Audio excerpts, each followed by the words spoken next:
I don't know about you all, but this past week, I couldn't help but be completely lifted out of my own grave as the weather has taken a beautiful turn. Up on the Lemoyne Heights, just to feel the sun on my face while walking to classes or to the office, seeing the crowds of crocuses beginning to peek through those parched patches of earth, colors of purple and yellow and white, the sound of robins chirping, and of course it turns 50 degrees and the undergrads are out in shorts and flip-flops.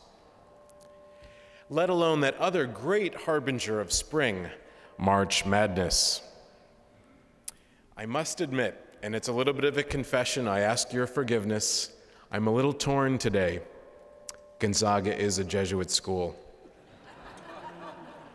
I've had to promise two crowds here that I wouldn't be praying for them. If they win, it's on their own merits. But you're welcome to pray for SU if you like. It's not hard to see how this shift in the weather, this coming of spring, has been lifting us up. It's funny, when I was moving back to Syracuse, people said to me, "Oh, you're going to live under the dome." I said, "Live under the dome? I'm going to live in the Jesuit residence at Lemoyne College." They weren't saying the dome. They were referring to the dome of clouds that covers the city between November and March.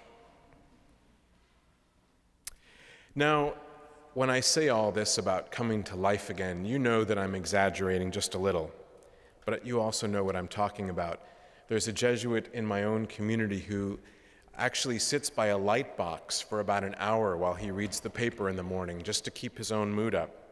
For many of us, we enter into a kind of suspended animation around November.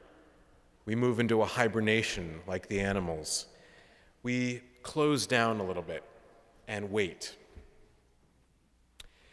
Now, I know that our gospel today about the raising of Lazarus is the most dramatic sign that Jesus performs in the Gospel of John, literally bringing his life, the life of his friend, back from the grave. He not only reanimates a corpse, like we might see in some zombie movie, The Night of the Living Dead. He restores Lazarus to himself.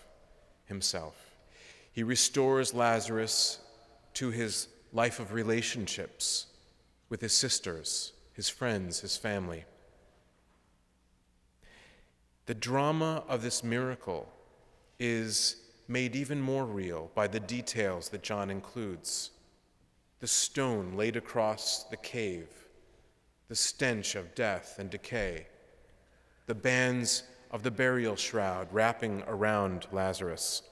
Step by step, Jesus calls him back to life, and Lazarus moves forward past the entrance of the tomb to be unbound by his friends and family. Jesus loves Lazarus back to life.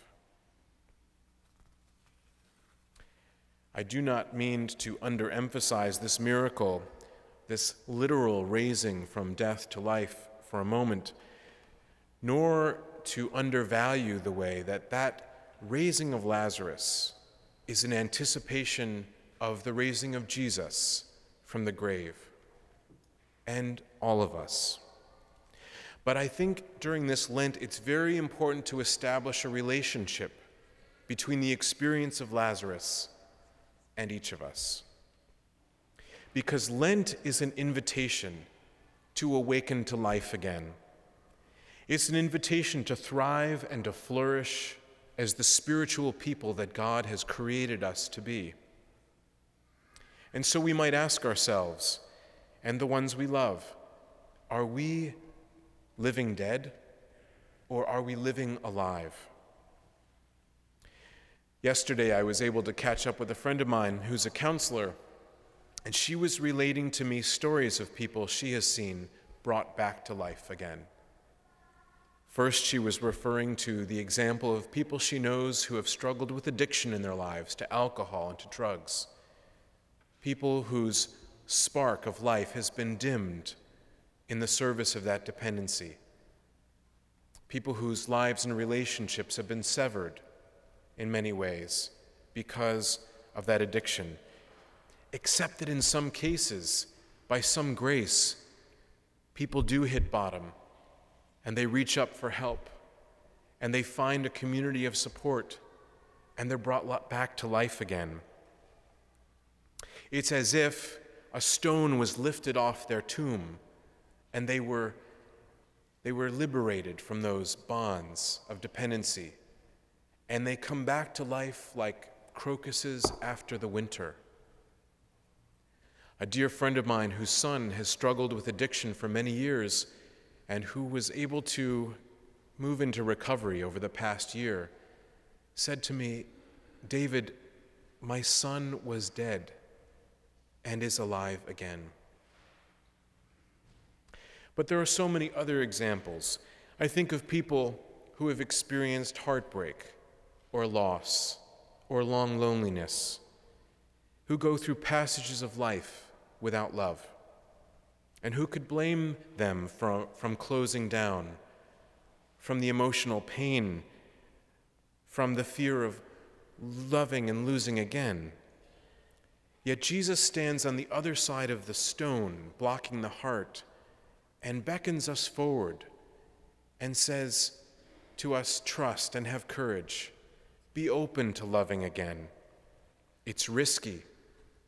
It takes vulnerability. Yet not to make this change is to live a slow death. And I think of people who sleepwalk through life without a sense of passion or purpose. Yet how miraculous is it when people reawaken, when they seize on something to create, when they put their lives in the service of something greater than themselves and find their purpose. It is like a miracle to watch. Lent gives each of us an opportunity to awaken, to be raised from the graves we sometimes retreat to when life has become too much for us.